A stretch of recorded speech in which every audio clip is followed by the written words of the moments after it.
Bismillahirrahmanirrahim. Terima kasih kepada mahasiswa dan mahasiswi yang sedia menanti. Baiklah, untuk soalan yang pertama, analogi anak dan ayah tadi mengenai RM10 kurang RM5, RM5 ke mana? Kalau sebelum ni bagi RM10, RM5 di mana, jawapan dia mudah je. RM5 ni lagi ayah boleh betulkan pagar, ayah boleh pasang CCTV. Faham? Maknanya ada sebenarnya duit tu ke mana? Tanyalah ayah you, ke mana RM5? Itu soalan yang cukup mudah. Kalau you nak main persepsi, maknanya you sendiri tak percaya ke ayah you, yang ayah you melakukan korupsi. Mungkinlah sebab you analogi, you nak cakap macam itulah, tak percaya pada ayah. Jadi itu yang pertama. Yang kedua, yang kedua mengenai isu pensyarah. Mungkin ni saya terang, maaf saya tak ada fakta sebenar. Kalau beliau katakan pada hari ni, dengar dulu. Mungkin UM mengalami pengurangan pensyarah disebabkan penamatan pensyarah kontrak, dan mungkin pensyarah itu tidak mencapai KPI UM. Tetapi mengikut laporan, takkan laporan nak tipu, marah nanti ketua negara. Mengikut laporan yang dikeluarkan, pengambilan pensyarah meningkat kepada 33,137 orang. Boleh cek mak balik, nanti balik kita baca sama-sama. Mungkin pensyarah cek itu mungkin suruh mengajar ekonomi tapi mengajar politik, suruh mengajar menyampaikan ideologi sebelah sana. Sebab itulah mungkin universiti tak teruskan kontrak, mungkin ialah mungkin lembu terbang. Tuan-tuan dan puan-puan, kalau pada hari ini saya dah jawab soalan. Tuan-tuan, pada hari ini kalau kita ingin lihat bagaimana sebenarnya penghujahan di meja kami ataupun di mahasiswa mantap ini cukup meyakinkan. Bagaimana pada hari ini kita cuba buktikan penurunan yang dilakukan oleh kerajaan, tetapi sebenarnya bukan penurunan yang secara drastik, tetapi kerajaan memberikan cadangan ataupun mengambil maklum kepada universiti supaya menjana pendapatan sendiri.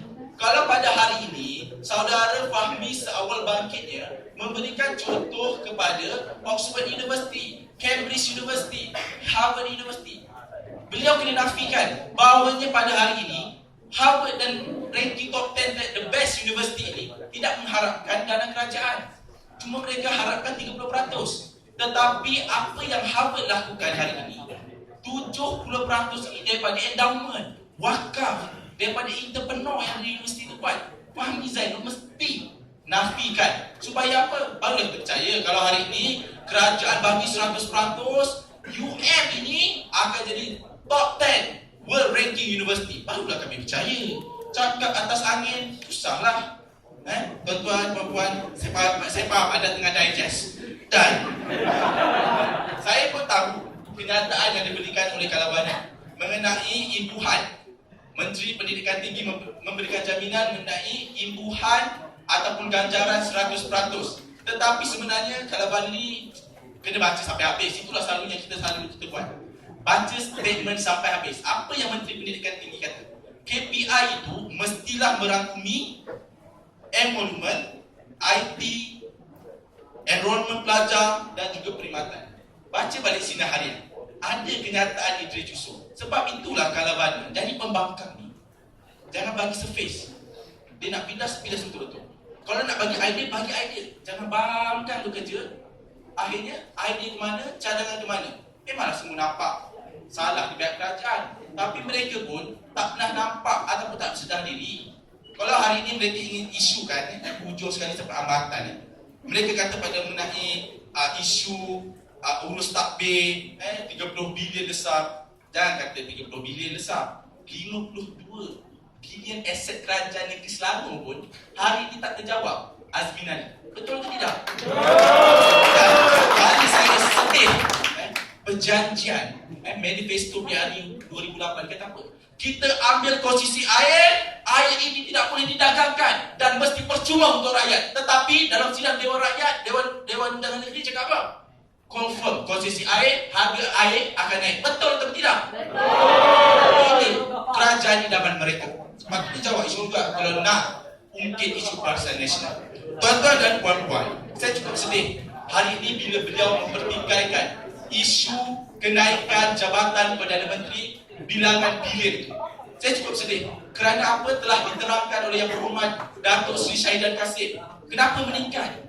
Sebab ada agensi-agensi yang telah dipindahkan di bawah JPM. Sebagai contoh yang paling cukup saya sedih ataupun kita patut rasa simpati adalah Eskom untuk mempertahankan kedaulatan negara.